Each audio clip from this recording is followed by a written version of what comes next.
this. Alright. We should be live. Does YouTube think we're live? YouTube does. Alright, it's good enough for me. Alright, so we can get started. Sweet. How's it going, everybody, and welcome to Shin Megami Tensei Network Link238. I'm your host, Spencer Presley, and joining me on this indie-tastic episode of the podcast is Josh from Fordesoft, who I hopefully am saying the name of your company correctly. Much better than everyone else does, so, yep. So, thanks for having me. No, thank you for, this is probably my fastest turnaround time from someone making my job easy, because normally, because I do this weekly, I'm just begging for guests up until the last minute. And you, thankfully, came in and were nice enough to let me know about your Kickstarter going on for Eternal Exodus. And were like, hey, would you like to promote it? And I, of course, being the savvy, not businessman that I am, said, how about one better? How about I steal you and we just make a whole episode about this? Yeah, the feeling is mutual. I was on my Discord talking with the players of the game, beta testers, and I was telling them, oh man, I found this sweet podcast that I would love to be on, or I mean, I would love for them to give a shout out to the game. And then a few minutes later, I was like, hey guys, guess what? The guy actually asked me to be on the podcast, so it's pretty exciting. Yeah, and I mean, even better to have you here, because I mean, honestly, I'm sure I could check out the demo now on Steam for Eternal Exodus if I want, and then report back for it, but then I feel like it'd be a lot more kind of beneficial to have anyone out there who's listening to this live obviously ask any questions if they want, or just us kind of pick your brain immediately, because it's not, I feel like for as many games as you see get crowdfunding, it's also one of those things that's like, you never really kind of get inside the mind of it, really, of like, okay, what's kind of going on, especially because this is in the midst of your campaign, so there's 67 days as of this recording to check out Eternal Exodus. So for anyone out there who has never heard of it before, what is your Shark Tank pitch for Eternal Exodus for everyone out there? Well, so the project started out as kind of an indie take on the Shin Megami Tensei series, and so that's where you see the majority of the influence. You know, it's got the fusion mechanics, a little bit of a different setting than you find in most RPGs, just like Shin Megami Tensei is known for kind of pushing the boundaries there. So that was kind of the starting point for the project, and it kind of evolved into its own thing from there. You know, it's got a few mechanics that are unique in the genre, or unique in the subgenre, I should say, of like monster catching games. Mm-hmm. Like the equipment system, you know, each of your 4 party members, you can equip them with a weapon and piece of armor. You don't see that in too many monster-tainment games. And there's also big emphasis on exploration, kind of like in the Final Fantasy games, especially, you know, Final Fantasy 4 through, I'd say, about 9 or so. There's all those games, you have a huge world map that you can explore, and different side quests you can take on. So yeah, it draws inspiration from a lot of those games. In a nutshell, it's basically, you know, catch monsters, fuse them together, craft weapons and armor for them, and enjoy a story. It's very story heavy. So I feel like with a lot of indie RPGs out there, you see a lot of Chrono Trigger, you see a lot of Dragon Quest, even in Final Fantasy, in terms of referenced inspiration, but you don't really see a lot of Shin Megami Tensei inspired ones. Do you think that's like because of how niche the series might be, or is that one of those things that, do you think it's actually maybe harder to make something like this as opposed to just like a more traditional RPG like a classic Final Fantasy? You know, it's hard to say. I've been thinking about that a lot myself lately, trying to ask myself, you know, why you don't see too many of those. Then you see a lot of Pokemon-inspired games, and I think, you know, personally, my opinion on it is I think it's more of a marketing thing. Like you said, it's more of a niche product. You know, Shin Megami Tensei versus Pokemon or Digimon or something like that. You see a lot of indie games, especially in the last year or so, that have popped up that are very, very Pokemon inspired, you know, right down to the UI and the monster designs, and in some cases even the art style, looks like a Game Boy Color game. Mm-hmm. So I think the marketing aspect is a big part of it. If you really make if you wear your inspiration on your sleeve like that, and you can really tap into that nostalgia and immediately communicate to the player what type of game it is. And with a Pokemon-like game, it's something that people are going to more instantly recognize and more instantly be not only be aware of where the inspiration is coming from, but also be aware of what they're getting out of the package. And so I think that's a big part of it. So for you, I guess what kind of led you to do Kickstarter as opposed to this? Because this is not your first game by any stance, and actually, kind of going into that about like your first game for it, I've actually known about you because I feel avid is actually too much of an understatement of a word. I am disgustingly a fan of the PlayStation Vita, and you are one of the few, the proud, the chosen that actually chose to develop for it post 2016. I think if you were there at launch, you get a grandfathered in thing for it. But if you were making 2013, 2014 Vita games, it's not really cool. But if you were making it when everyone gave up on the system, you just get like a Purple Heart for game development, I think. Oh yeah. As a consumer, as a player, I was kind of a late convert to the PS Vita in general. I bought the 3DS at first, and to be honest with you, having a PSP, when the Vita launched, I was kind of like, well, what's the point? It's kind of the same as the PSP. But then when I actually bought one, I was like, oh man, this is amazing. It's like you're actually getting almost a PS3 experience on a handheld. It's kind of mind blowing. So I was, like a lot of people, yourself included, I imagine, I was kind of disappointed with the, how Sony and just third-party developers in general kind of dropped support of the Vita over time. Well, that was funny. For me personally, there was never a time where I was sitting there being like, geez, these devs just sure aren't making games for it. I think what disappointed me was everyone thinking devs dropped it. And so then people were like, oh, so it's dead. But, I can't think of a year where I just went, boy, we were really down this year. Even 2020, the store is closed. It's been closed for... Sorry, not the store. You cannot make any more games on the store, new games. You haven't been able to make them forever. And almost everything that's was going to happen had to be done at the end of last year. And I'm still getting new games in the mail for this system. It's like the system that just never wants to die.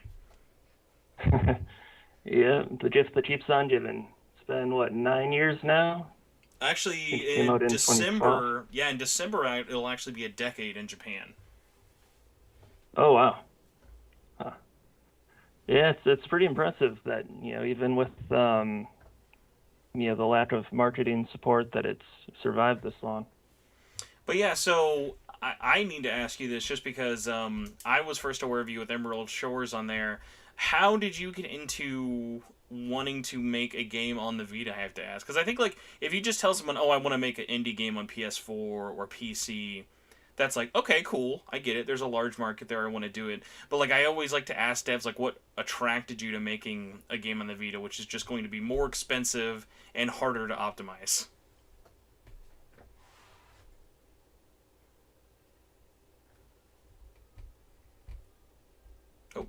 Are you still there? Oh, Josh is muted. Sorry, No, you're good. Can you hear me now? Yep. Oh, sorry. My microphone had to clear my throat there. Yeah, so a couple of things went into it. Just being a fan of the Vita in general, played a huge part, of course. But kind of the catalyst for what got me into it was, one day a friend of mine messaged me online. He said, hey, check this out. He linked me to the PlayStation Mobile developer program. And that was it was a pretty old program. A lot of people probably don't remember it at this point, so brief description of it is Sony launched this program, this kind of platform where you could develop games for Android and PlayStation Vita at the same time using one shared code base, and your game would get published on both of those. Later on in the life cycle, they dropped the Android support, and by the time I got into it, it was all PlayStation Vita. And so it's basically its own. By the time I got into it, at least, it's kind of its own PlayStation Store subsection where Hold, you'd hold on. So buy you were a PlayStation Mobile developer, and there was a point in PlayStation Mobile where it stopped with Android. I see. I thought when it stopped on Android, it just died. So there was a time where it was just Vita on PlayStation Mobile. Oh yeah, yeah. That's crazy. This would have been in 2014, I think. So yeah, they dropped the Android support, and then PlayStation Mobile was Vita only for I think about a year before they dropped support completely. So So I'm assuming that would be for your first game, right? Super Blackout. yep, that was the one. So that So one, was that a PlayStation Mobile exclusive at first then? Because I saw on Steam it released like 2018. yeah, sort of. The project goes back a little bit older than that. I developed it initially just for Android. That was back in 2013. It was a little bit of it was a small project that I built over like a week and a half for Android, just to kind of learn Android development. And by the time PlayStation Mobile came around, I saw that I was like, man, this would be a really good project to try and port over to PlayStation Mobile. Since I have the game already done, I can kind of learn the code base there and go from there. So that's exactly how it went. And then later on, I ended up about a year later, I got accepted into the full PlayStation developer program and ported it over to the proper PS Vita framework as well. So I do have one other game. I promise we'll get back to Eternal Exodus, but I have to ask it because I was like, there's another reason I know you. It's not just Emerald Shores. There's something about something you made this year that more people should know about because I think it's very funny, the history of this game. And I was forgetting it, and I went through your blog because I'm apparently a very big stalker. I forgot. I saw you had worked on Battle Rockets. Oh yeah, yep. Okay, so I need to know That's what on earth is the history of that because I actually reviewed that game because earlier this year before the store submissions closed. Oh no, I think it was when they thought the store was actually going to close. The dev of that, or one of the devs, Gumbo Machine, wiped the first version to then make basically a 2.0 to replace the first version. So I was like, all right, I better buy this before the first version's gone forever. And yeah, how the heck did you get started with Battle Rockets? Because if anyone has never checked that out, I think it is still a Vita exclusive. I know they're going to bring it to something else eventually, but it is a unique game to say the very least. yeah, it's a pretty sweet game. I wasn't involved in the real development there. Gumbo Machine reached out to me and asked if I would do the port to PlayStation Vita, and yeah, it's yeah, at that time PlayStation Vita development was kind of being phased out, at least in the game maker scene, and that's the engine that it was built in was Game Maker. So yeah, he reached out to me and asked if I could do the port for it to PS Vita, and yeah, that's what I did. I'm not super familiar with the version 2 stuff. I wasn't involved in that, but Really? version It's 1, so similar to the original's game code. I would have thought you also did 2.0. That's really interesting. nope. I think I'm not sure what he did there, whether he handled that himself or if he got another developer to I handle mean, the port for that one. they I'm got not at sure. least another game out after 2.0, so clearly someone there was doing something with Game Maker. Yeah. That's funny though. Like, did you at least ask like how did they contact you? Just because I thought it was so interesting for them to like have like kind of contracted you out of just because like it's already a small project and then thinking how does someone kind of like I guess like how did they like discover you, or had you been putting yourself out there like on Twitter of like, hey, if you need port help, I know the Vita's architecture. Yeah, that's basically exactly how it happened. I posted on Twitter one day. Um, this was toward the end of, like I said, Game Maker was phasing out Vita support. So I posted a tweet one day that said, if anyone wants their Game Maker game on Vita before, while you still can, get in touch. I'll do it for pretty cheap. And yeah, he was the one who took me up on that. Interesting. Okay. Did you ever check out 2.0? No, I haven't checked it out yet. I'm like 99% sure. I might have to like remind myself and check it out. I think you are still in the credits though. That's why I thought you'd still worked on it. So at least you didn't Oh, get like sweet. wiped out of it entirely. Yep.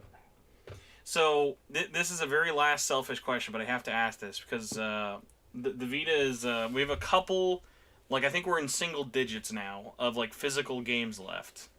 Should I hold my Mm. breath for any of your games to be one of those last surprise physical games? Did you bribe East Asia Soft to get Emerald Shore as a physical release? Nope. Unfortunately not. Nope. Was I it did was it talk to for was them. it for lack of trying at least? I should ask. Yeah. No. Back when I released the game originally, I was in contact with. I think it was East Asia Soft. Might have been one or two other publishers as well, but I kind of shopped the game around before release and tried to get a physical release, but no, it just didn't end up happening. It's one of those funny ones of like I don't remember what it was about Emerald Shores, but it was one of those funny things of like it instantly kind of shot up there as people were being like, "Man, this is a really cheap, easy platinum." And it was just Oh kind of yeah. so funny because I think people had associated it with like for the longest time of like my name is Mayo and some like puzzle slider game or something, and it was one of those funny ones of just like whether people like cheap games or just like easy platinums and stuff. Is that ever like kind of a funny thing of like when a game comes out and people are like, well, I can 100% it really quickly. Like, well, I guess thanks for buying it at least. Yeah, that's the marketing strategy of the new decade here. Make an easy platinum. People buy for that if nothing else. So, going back to the actual subject matter at hand, though, so Eternal Exodus, this is not actually your first Kickstarter project, but it is the second time the game has been on Kickstarter. So, I always loved asking Mhm. this one. So, what happened? I think it was actually earlier this year. Yeah, so March 25th this year, you put a pause on the first round of crowdfunding for that one. So, what was the reason to stop it the first time? And then what was that path leading up to now of recently launching the Kickstarter for the second time? Well, it's a funny story, kind of an embarrassing story too. It all boils down to me logging into the Kickstarter admin panel and clicking the wrong button by mistake. Just clicking the launch campaign button. As oh shoot, Oh yeah, didn't mean to because do that. once you launch it, you can't go back. Wow. Oh yeah, I see it Yep. right here. Launched early by misclick. Oh man, that's gotta really. Oh boy, is there like a time period of like once you launch a campaign as Kickstarter, like you gotta wait a minute? No, there's is once you launch it, there's no going back, even if it's even if you catch it within the first 10 seconds. Okay. Well, I mean, at least it wasn't like anything I'm hoping to like soul crushing. At least so like then kind of leading. I see on here you were hoping to have it ready by the summer. So like what kind of pushed you from that June target to September for actually launching the Kickstarter? Well, pretty much it was a matter of trying to figure out what kind of rewards I could offer, and I had a few other ideas for physical rewards that I really wanted to get in there that just didn't pan out. Like getting a physical release, and I was looking into getting plushies of some of the monsters and stuff like that.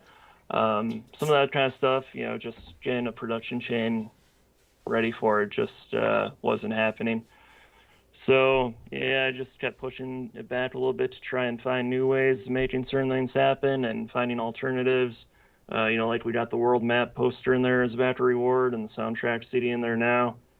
Yeah, so just coordinating those rewards was 90% of it. The other 10% was just getting really distracted with the game development itself and kind of procrastinating on the Kickstarter campaign. No, I can get that for sure. And just out of curiosity, apologies if it's on the campaign. I just totally missed it. Are you still making this in Game Maker? Nope, this one's in Unity.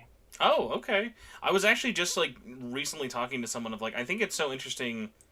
You really don't see a lot of 2D games in Unity that often, like true 2D pixel games. I feel like that it had just been like for the longest time of like if you want Unity, it's kind of for more simplified models and textures and stuff. Game Maker obviously for like 2D and like pixel stuff, and if you want to not be, if you want to use a lot of reused assets, just use Unreal. Yeah, yeah, that sounds about right. My experience was well, this is actually my first Unity game, and what moved me to this platform over Game Maker was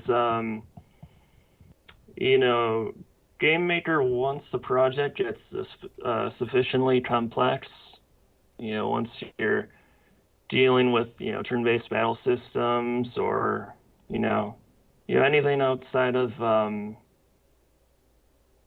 just anything where you need a lot of complex logic, it starts to get harder to maintain. It gets harder to build those systems in a way that you can, keep your code organized and keep a handle on it and all that kind of stuff.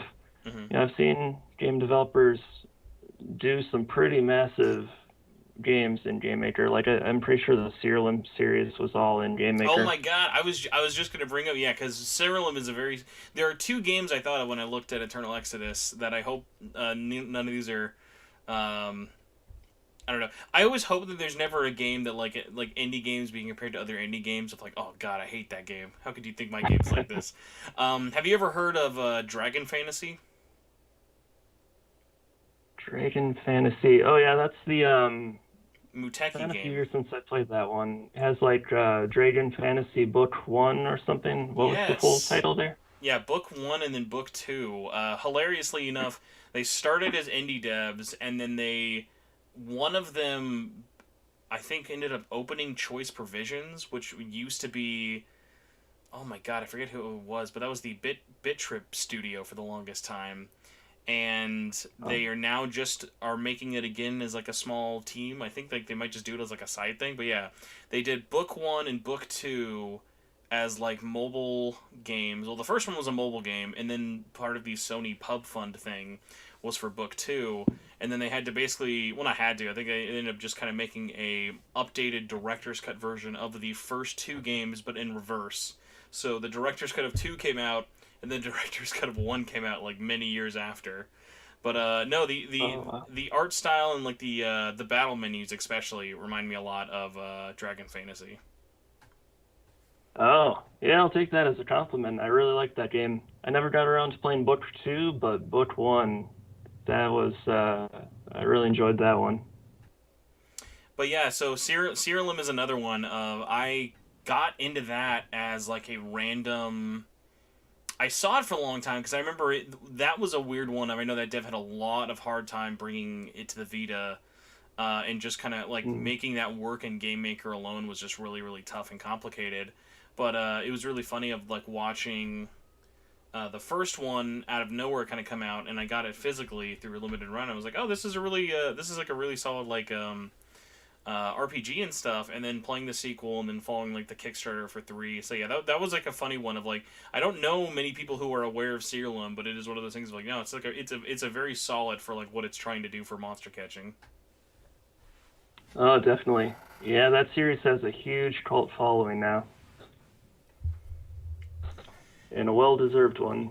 It's very impressive what the guy pulled off with that series.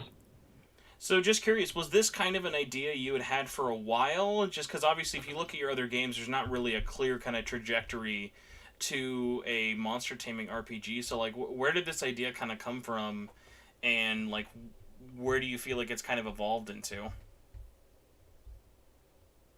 Well, I've had the idea in the back of my mind since, well, for a pretty long time, say probably about 8 or 9 years now. What the path I took here is, dates back to when I started working on Super Blackout, the port for PS Vita, or rather the PlayStation Mobile one even.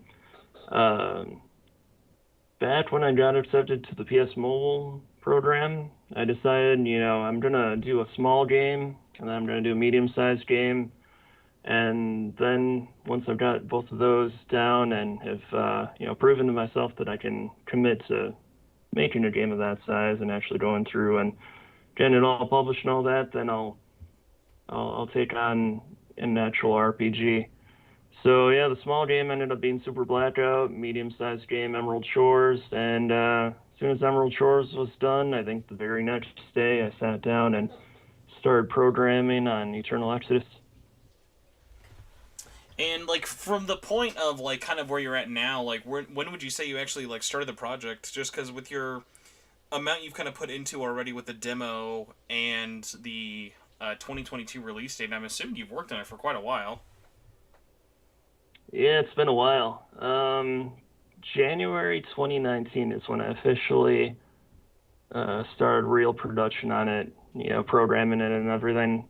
But even back in late 2018, when I was finishing Emerald Shores, I was doing a little bit of pre-production work at that point. I wrote the whole plot and a little bit of the dialogue and stuff like that back before I started programming it. So yeah, technically it goes back to about the fall of 2018 in a way.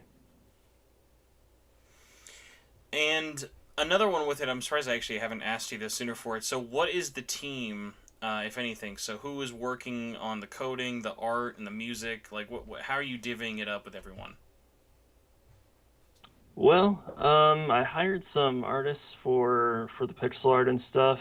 So yeah, all the art, like 99% of it is all contracted, and then I did a tiny bit here and there.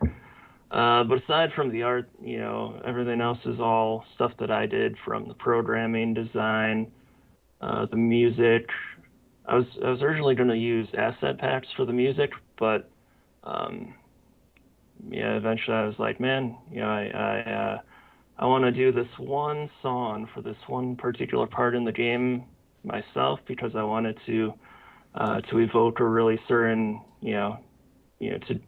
to go on a certain journey, have an upbeat part and a sad part, and it'll kind of tie in with this cutscene that's happening. Um, so after I finished that song, I was like, well, let's just do one more song, I guess. And then, sooner or later, I was like, all right, I guess I'll just do a fully original soundtrack because I always like soundtracks and JRPGs. I think that's a huge part of the character of what makes the game a game. Yeah, it's like I feel like it's always the story's a big one, the world, the actual individual like characters, like what they look like and their personalities, on top of then also being like that music. Like there are so many games out there. It might sound shallow to say, but it's like I don't know if Final Fantasy VII would be Final Fantasy VII without its music. Totally. Like if we just had Sephiroth as a funny boss and his music was just boop boop boop boop boop boop. I mean, like no, it's part of the experience. So Yeah. another one I have to say, I always think this is funny when a Kickstarter puts this of like it has to kind of be like that interesting, reassuring thing because I think people are always so iffy with crowdfunding campaigns, but then also you're always trying to incentivize people to still support it. Is so you are committing at least right now to whether this thing fails or hopefully does not or succeeds that you're going to design this game either way. So like when you kind of have that mentality with it, I was curious what made you want to pick Kickstarter as opposed to maybe an Indiegogo. Whereas, like, if you didn't hit it all in Indiegogo, you'd at least still get some money. But with Kickstarter, it's kind of all or none. Mm. Well, to be honest, I had no idea that was the case with Indiegogo, that you'd still get some if it fails. So I guess that's really the main reason there. Okay. But aside from that, I guess just seeing a lot more games on Kickstarter than Indiegogo, so just by default, I was kind of thinking, Kickstarter would be the place to go. Yeah, Kickstarter definitely still has the most cachet. I think with everything, it's just been so weird though, especially with games. I think Kickstarter got really big due to games, but I feel like now it's changed a lot. At least not in terms of Kickstarter as a site, but mostly due to like I think the way that games are funded. I think I see a lot of Mm. books on Kickstarter. I see a lot of like board games and stuff like that. But like I always wondered like what it was that made some games apprehensive. I wondered was it the horror stories. Like was it like those certain titles of like I know I even have one of you waited 6 years for a game you like dumped $100 into and it just gets canceled and never comes out. So it's like those weird ones of like I always wonder kind of like how that happens with it. Of even I have like although I've always been in the weird camp of I was actually really late to using Kickstarter. I was always aware of it, but until I think maybe like 2016 is when games were like, I think it was like 2016 to 2018. If you were worried your Kickstarter was not going to be funded, you would add a Vita version, and then it would always get funded the next day. Like, for whatever reason, if you were a game and you needed to get funded, throw a Vita version on there, and it'll just immediately blow it away, because, again, we're very desperate for games. So it was just really funny of, like, getting into that with certain games of, like, okay, I'll make this happen, okay, I'll make this happen. But I've never gone into it as, like, I don't look at Kickstarter as a way to pre-order. It is very much of, like, I'm doing this to hopefully help the developer be able to fund this. If I get the game at the end of the day, that's a plus. But, like, I always find it funny when you'll see those people who are mad at a Kickstarter. I actually just had one recently with a arcade distillery game, this thing I backed called Skull Pirates, and people were mad that the Kickstarter version isn't only available to Kickstarter players. Like, it'll be available to normies as well for like as many as 800, because that's clearly a lot. But it was just so funny, people being like, I only wanted this because I knew I was the only one who was going to get it. And I'm like, why would you like, who would back a Kickstarter that's like me and 300 people are the only people in the world who will ever get to experience this? Like what's your mentality for that? Or it's like, I'd rather just kind of know that I'm donating my money to the devs, and as long as it's going to the right place and I get the game at the end of the day, it's like, oh, cool, I helped. Mm-hmm.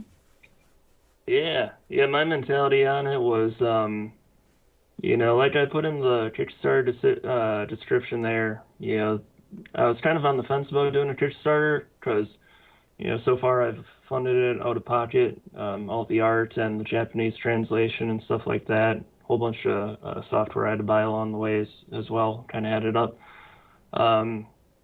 But for the Kickstarter, the motivation mainly was being able to fund it to be translated into a couple more languages.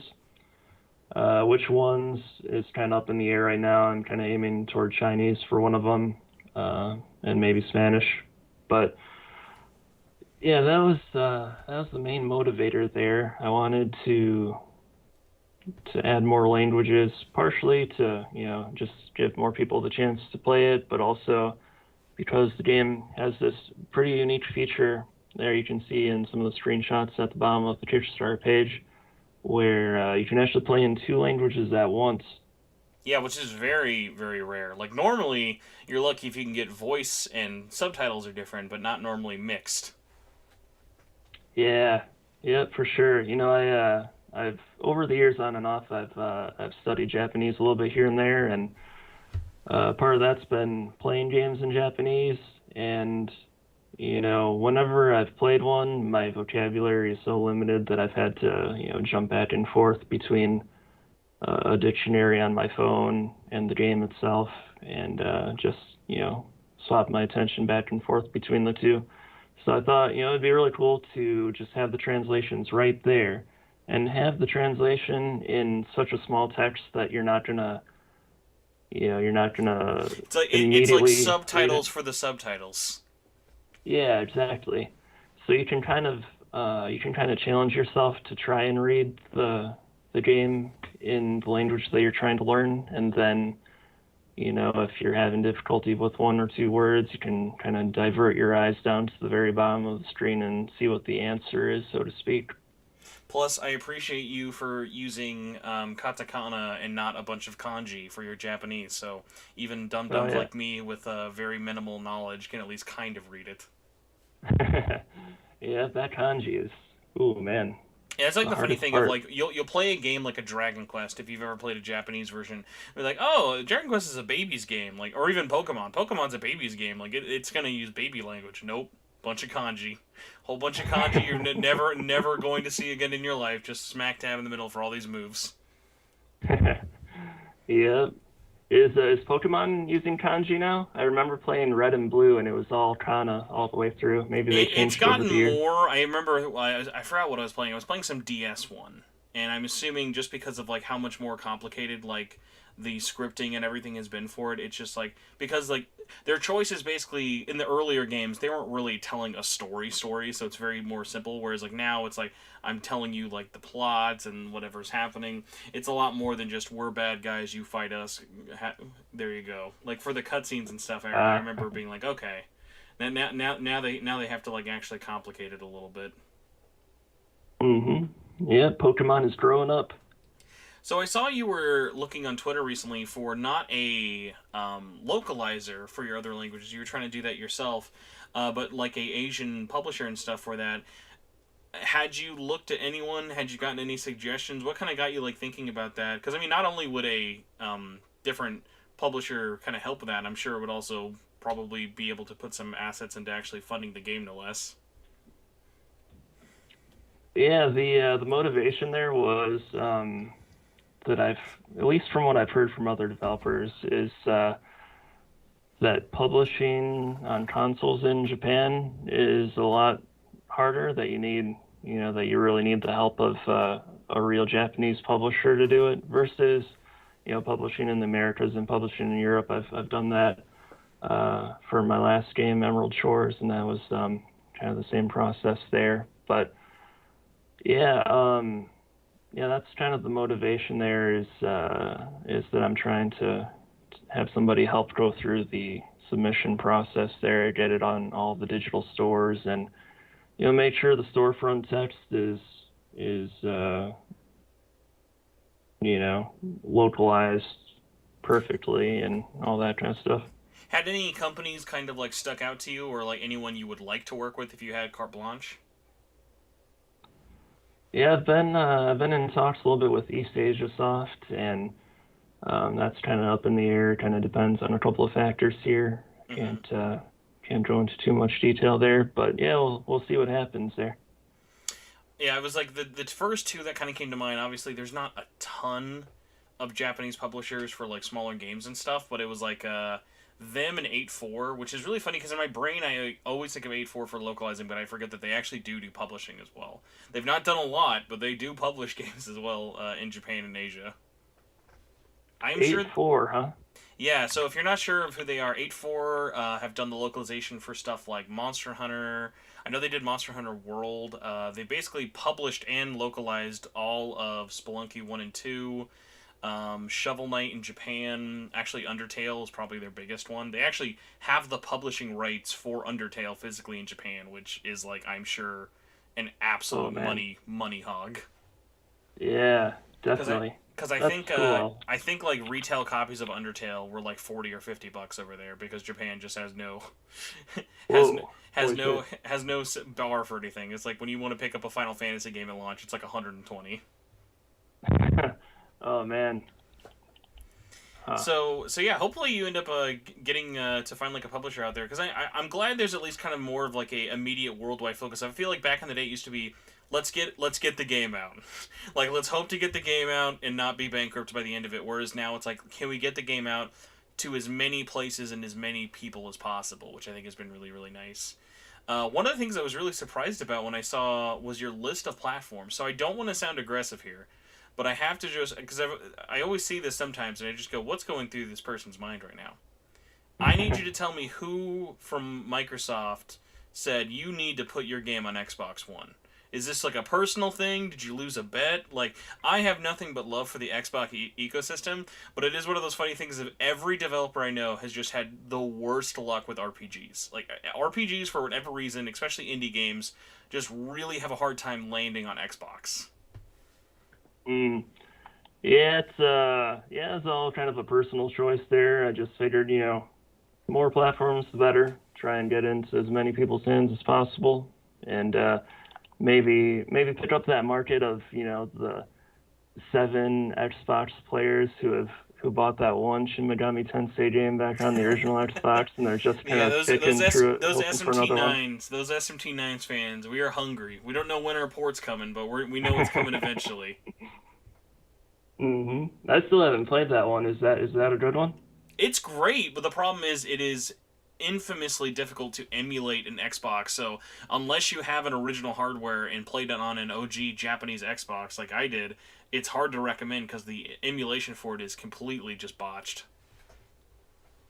Oh man.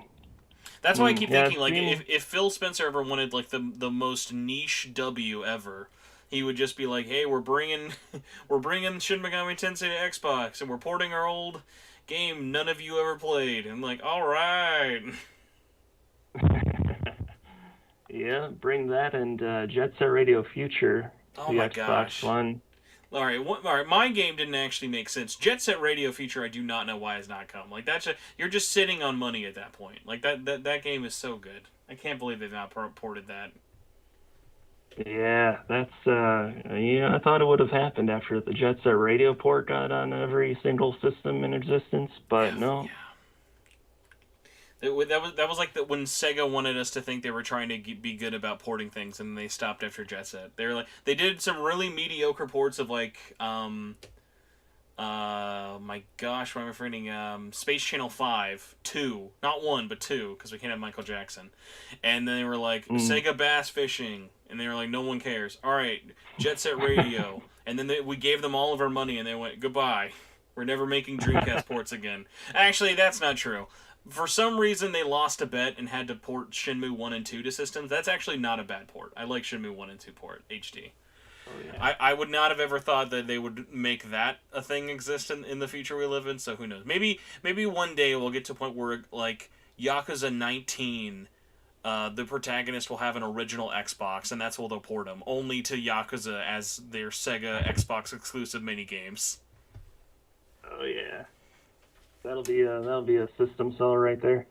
It's like yeah, when they're advertising Lost Judgment, they're like, guys, we have Master System. I'm like, I want you to know, no one is buying this game for the Master System games. The nerds are happy it's there, but no one's buying this $70 game. No one's buying the $70 game so they can play Alex Kidd in Wonderworld. Like I'm happy it's there, but like it's like you're really like putting a new level of niche with like paid Master System DLC mini games. But Yeah. but yeah, so going back to the platforms and stuff, yeah, I think it's really great. Like the idea of just wanting to put it on as many things as possible, and I mean, especially because you're working on Unity, porting is not that like tedious of an effort. Like all of these systems you have support Unity. Was there anything? Obviously, I know like you don't kind of want to like get like too far ahead of yourself. Have you thought of like, okay, if this ends up getting it on there, what would the extra steps be to also then make a PS5 version or a series version? Yeah, I thought about the PS5 version a little bit there. Um, I'm not yeah, as far as the technical aspect of all that goes, I'm not really familiar with how the PS5 SDKs work and how Yeah, much but everyone more out there, if you programming if would you, be if you if involved. you think buying a PS5 is hard, let me tell you about getting a PS5 dev kit. Yeah. Yeah, don't have my hands on one of those yet, but It is just one of see those what things. If happens. there's not a lot of RPGs on the system, but every time I've seen it, it's been like, oh, this is a good step in the right direction. Of like, oh, this uses something interesting. Like, because obviously RPGs are not ever technical powerhouses, especially pixel art ones. But it like uses those Mhm. features in an interesting way. Like with the PlayStation 5, we're finally now getting games using that guide feature. So like if you like press the little activity bar, it'll be like, "Yo, you're in chapter 1." And then here are like some hints about where you could go next if you want. Like it's been nice actually seeing games kind of use that, especially RPGs of like, "Hey, in our giant 100-hour game, like how about we give people a hint so they don't have to pull out their phone and like go to like Game FAQ." Yeah, yeah, I really like that feature, and especially like the feature that shows you how far along you are on progress for a specific trophy, kind of like Steam does, I think, as well. Mhm. Where if you have a trophy for catch all 150 different monsters, and it'll show you you've caught 86 out of the 150. That's kind of a nice feature. Yeah, and I mean also especially for you because I think one of the interesting things I noticed a while ago on your website was you have actual strategy guides for your games. Like you're not only making the game, you are also doing your own knockoff Prima strategy guide. Yep. Yeah, I've always liked those guides, and I figured if I have access as a developer to the actual game data files, and I can upload those and integrate those with the strategy guide, then that gives it gives potential for a strategy guide to give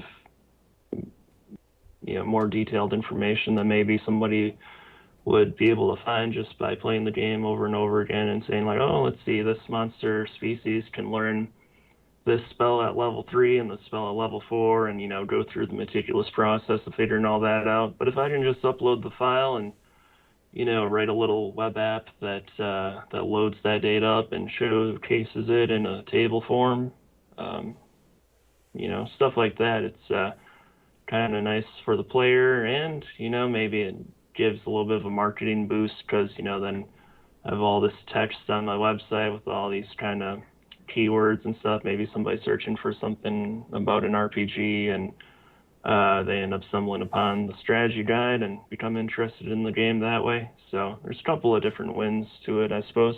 Nice. Do you got time for a couple of questions? I know we have definitely demolished the half an hour estimate here, but are you okay for a couple of last minute questions? Sure, yeah, absolutely. All right, awesome. While I'm pulling up, I do have one I am a little bit biased to bring up, or just more curious. So, do you have a specific platform that you yourself always kind of like make the game in mind? I always notice with a lot of your Steam screenshots, you always have like the PlayStation buttons and stuff on there. But like, do you have like a preferred platform yourself when it comes to playing your own games, if possible? Yeah, I'm a big PlayStation guy for the most part. Oh, excuse me. Yeah, so that's what mostly I play on. I've got all the systems except the Series X, so I play a little bit on everything, but 90% of the time it's PlayStation. So that's kind of what I gear everything toward from a development standpoint as well. Mm-hmm. All right. So our first question comes from, and this is I mean, it's low hanging fruit, but this is very I'm sure people would be wondering when you say SMT inspired. Mono Plush was wondering, are there any monsters that will be inspired like Mara?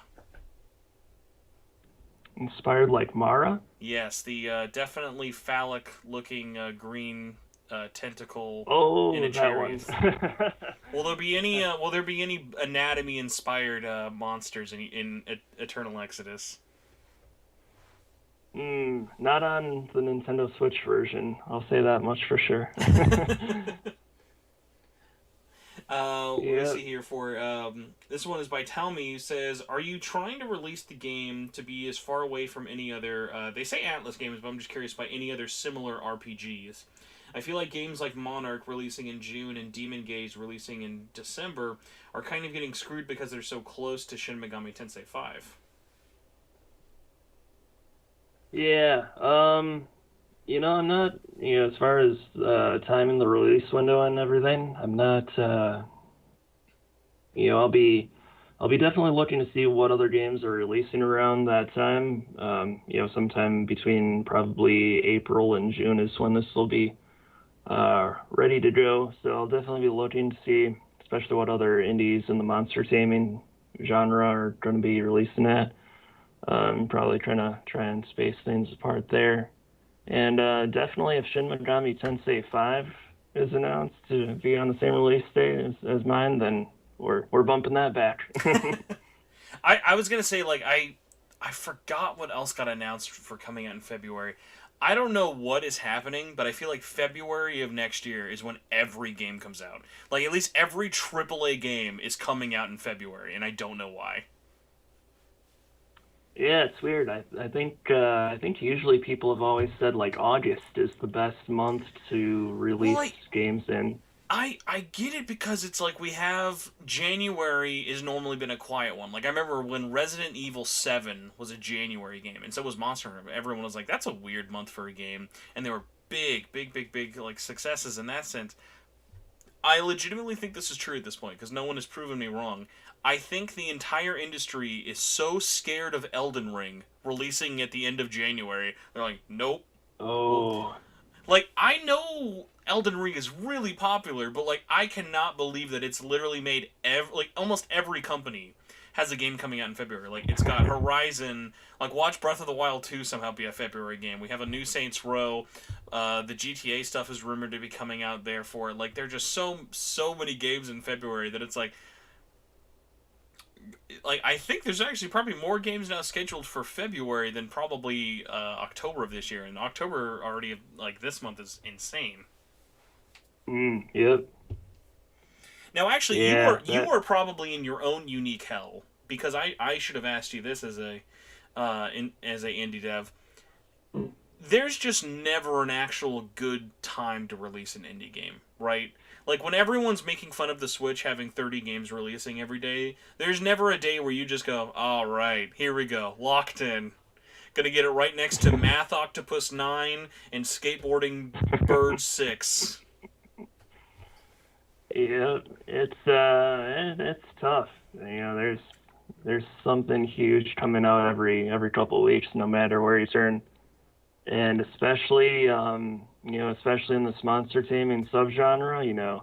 Like I was saying, the whole genre has really exploded in the indie scene within the past year, and right now it's looking like 2022 is going to be huge. There'll be dozens of them released.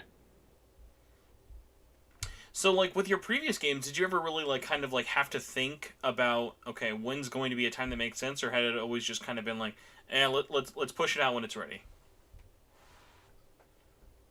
It's pretty much, push it out whenever it's ready, and I've gotten pretty lucky, for the most part.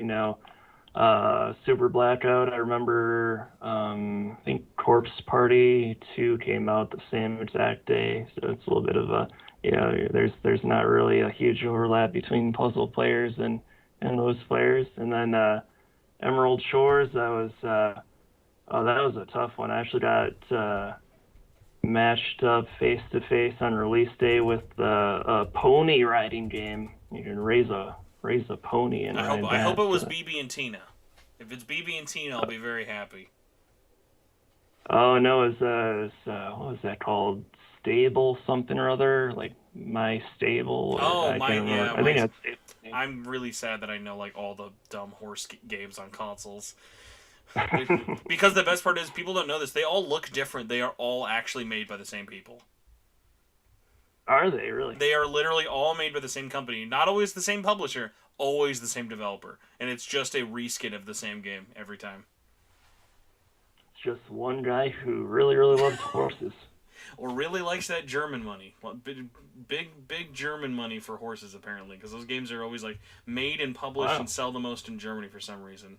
It's like the secret simulator money, where everyone's like, who's buying all these simulator games? It's all those Eastern Europeans, man. They gotta play something. Yeah. So, last thing before we kind of wrap up here, I kind of want to just go through the Kickstarter one more time. So right now, as we're recording this, you've got 22 days left. No pressure. Hopefully, after this episode airs, we'll be at least able to bump you up past the majestic number of 69 backers. So you were at 2,921 out of a $15,000 goal. It's been a couple of days now for it. So, like, how do you feel like the momentum has been kind of from the start and then, like, where it's going? Because obviously, with Kickstarters, it's always starts and you hopefully have a good momentum, immediately peters out, and then, like, the last week is when everything comes in. Yeah, it's been a little bit of a roller coaster. It started pretty strong and then it slowed down, and then we had a couple of big jumps there. A couple days in, and now it's slowing back down a little bit. So yeah, to be honest, at this point, it could go either way. And if it fails, then it's not the end of the world. I'll still get it out on all the systems and all that, but it'll just be it won't have all the nice to haves that I'm trying to fund with the game. Because I'm assuming this is not your day job, making the game. Nope. I work as a software engineer full time too. So, everybody, no pressure, but if you're listening to this, you might be, have already signed your waiver to legally owe Josh $1. So, just, go check out the link. It's in the description. I know you got it in there. If anyone is curious, though, we're going to go through the rewards just because I always like to see what the rewards are for all the campaigns. So you can pledge at least 10 if you're feeling humble and don't want anything too fancy. If you want the game, it's 15 or more. The early bird, are we still there? Okay, we've got a couple of early birds for the soundtrack. Actual CD? I appreciate that already. Oh, yeah. All right, actually on the CD with the Steam key. So there's something physical already for you. For 30, this is not the early bird. This will be 30 for the Steam key and soundtrack. 40 for early Steam key and soundtrack plus map. So I assume early would kind of be like, would it sort of be like early as in you get it like 3 or 4 days before launch, or like, hey, try it out early and let me know what you think, beta testing early? It'll be very early. You know, I'm looking to get the beta access out there next month, even pretty much within a week or two after the Kickstarter concludes. Okay. And also, yeah, sorry, that was the, my bad. That was an early bird Steam key. It was early bird Steam key plus soundtrack plus map. So I'm just making it sound very confusing, yeah, because the joy of early bird things. But there are 20 of those if you want left for the map. And I feel like, I was talking about this with someone of like, I feel like video game maps either are not talked about or never lifted up high enough. Like, you know, like when a game has a really good map, like a map that you'd actually want printed. Because like I look at some of the few that I have of like I have a couple of like Zelda maps that are very iconic. Not a lot of RPG maps, I think. Of like there are funny ones of like the image of the map is more iconic than like the actual layout of it. Dark Souls maps I find very iconic just by their like kind of look for it. But then like I feel like a lot of like pixel art games almost have like that luxury a little bit more of like I feel like if I was blindfolded, I could draw you the map of Final Fantasy 1 right now. Yeah, they you know, with the poster of the map there, I'm trying to go with a couple of you know, have it be useful in a couple of ways, you know, partially as a collector's item, but also in a pragmatic sense of the gameplay. You know, I'm designing the world map kind of with the Final Fantasies in mind, you know, like 4 through 9, like I was saying earlier. Just a huge world map full of side quests and, you know, different towns, different dungeons, that kind of thing. So it'll be really useful when you're playing it to, you know, bust out the map and see, you know, you're like, oh, I just started this side quest, and, you know, these people say, oh, I gotta go slay the vampire at his house. Let's see where the vampire's house is. Oh, it's right over here. It's by the eternal, always there crescent moon for some reason. All right. Oh, yeah. But yeah, so if you have a very high ego or know someone who hates being in things, you can pledge $100 to actually be in the game as an NPC. And these are actually combined. If you want to be an NPC and design your own demon, like so, if you're really thinking there's not enough phallic-looking demons in Eternal Exodus, you pledge $300. Obviously, you have final say of what's going to be there, but there's 7 slots left. That's at least 7 male or female or who knows animal body parts. Could be anything. Could be anything. Now, this one I respect for many reasons. Your final one. There's only one left. I don't know if anyone's going to go for it. There's a $10,000 goal, and I appreciate you putting this up, obviously as a joke thing, but if anyone does it, that'll be very funny. $10,000, an entire town where NPCs worship you. Now, are we talking like the Wicker Man worship you, where there's like iconography everywhere, or are we talking like Fallout, where all of the Vault members worship a guy named Dave, and all their names are Dave? Like, what level of insanity are we talking here? We're talking, you know, it'll be there'll be a giant statue of you inside the town square there, and all the NPCs will have some kind of dialogue talking about you, you know, mentioning how you founded their religion and stuff. You'll be, yeah, a key part of the lore. Yeah, exactly. You know, I was initially gonna put it in there. You'll be an actual god in the game, but then, you know, just the way that the story set up, I figured, well, that would kind of clash with a couple other things that are going on in there. So I figured, well, I'll put somebody in there as a prophet, and then they can be they can be the founder of one of the major religions that has a huge part in the story. So I'm just saying, if you and maybe here, let's just say this: you and 100 friends all split that cost. One of you can flip a coin to be the town. Everyone else of you guys can just be the random NPCs. This is an easily obtainable goal if it's shared. Doesn't have to. It's paid by one person, but it doesn't have to be shared by one person. Everybody. So just think about it. There are ways that you can make an entire town be about you. It's possible, or it doesn't even have to be about you. You could just lie. You could just say, "I'm Willem Dafoe. Here's $10,000, Josh. Make this Willem Dafoe town." Yeah, I was almost going to call it the Elon Musk tier, and just really hope, because I know that he likes to play games, and I was just hoping, well, maybe this is the exact type of game that Elon Musk likes to play, and That's get lucky there and he'll back it. everyone knows that Elon Musk is a big nerd, but no one knows like what he likes though. Like no one's like, oh, Elon loves this anime. Like Elon's a big Dragon Ball guy, or oh, Elon loves playing Fortnite. No one knows what he likes. They just know he's nerdy. Yeah, he's got to throw a few more Twitter likes out there on different game announcements, and we can kind of deduce it and engineer a game exactly for his taste, and Just call it Dogecoin. sell the one game. copy for $1 million. Yes. So that actually goes into my final question for you, as we're rearing over the hour mark. So apologies for stealing you so long, but Oh, no worries. any hilarious or comically, hopefully, will work telethon plans? Like, any last like week plans of like, all right, we got to pull out all the stops.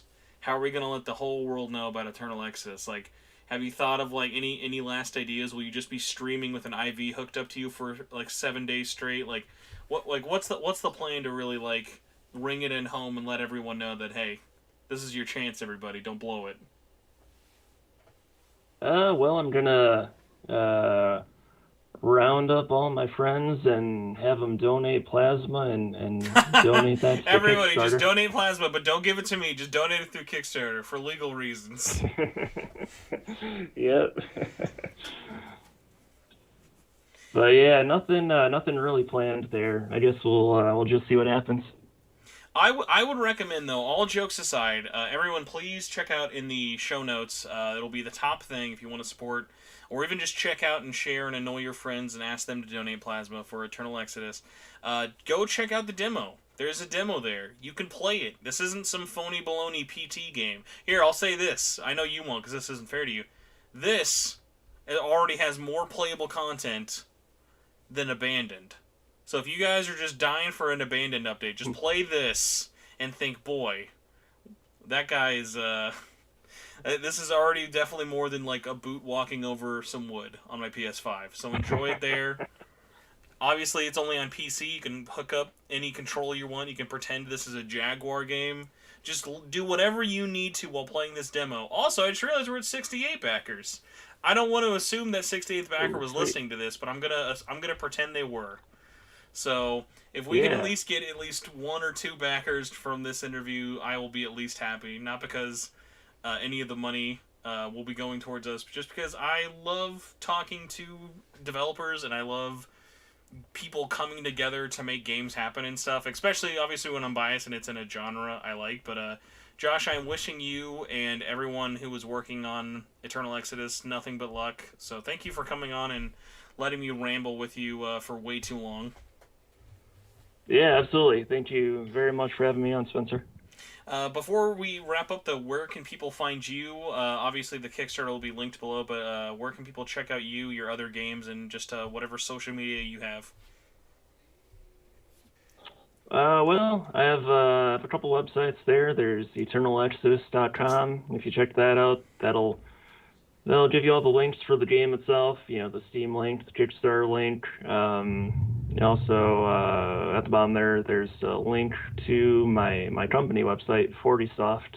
Or else you can get there directly to fordesoft.com. And both of those websites, eternalexodus.com and fordesoft.com, have links to my Twitter and Facebook, and that's where I post just about everything is Twitter and Facebook.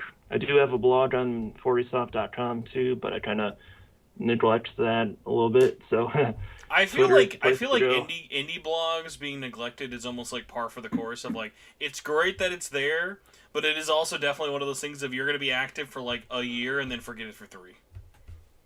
Yeah, pretty much every post I have starts with, "Oh man, it's been so long since I last posted here."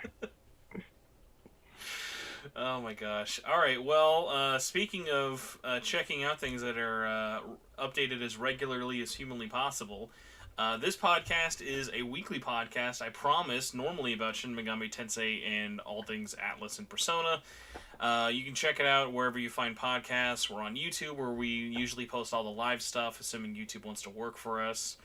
Besides that, you can join the Facebook group going to facebook.com/group/SMT Network. Twitter is at SMT Network. There's the Discord. Links are all of that below. And if you would like to help make this, whatever this is you've been listening to, keep going, you can go to patreon.com/SMTN, where next week's episode, knocking on all the wood, will be the first ever patron town hall where any patron who supported us at any amount is going to come on and talk to you about whatever the heck they want because they paid me money, so it's time that they got to talk to all of you. So if you would like to hopefully be a part of those or just want to get the show early or just want to say thanks for making this garbage every week, you can go to patreon.com, donate $1 to get everything early at the dollar tier, or if you want to have me say your name every week, you can donate $5 or more, just like Jagingus, Philip. Why would I not ever sort these in alphabetical order? Solaire and Patrick. Almost definitely said another name for some reason because I can't read, but yes, that is everyone's name. Thank you for supporting. Thank you, Josh, for coming on once again and hitting up my DM so I can finally actually have you on and talk to you about games and making them. And thank you everyone for watching live or just watching whatever the heck or listening whenever you did. It was always appreciated. So we will now awkwardly say goodbye, and I'm just going to fall asleep watching the Kickstarter numbers hopefully rise all night. So goodbye, everybody.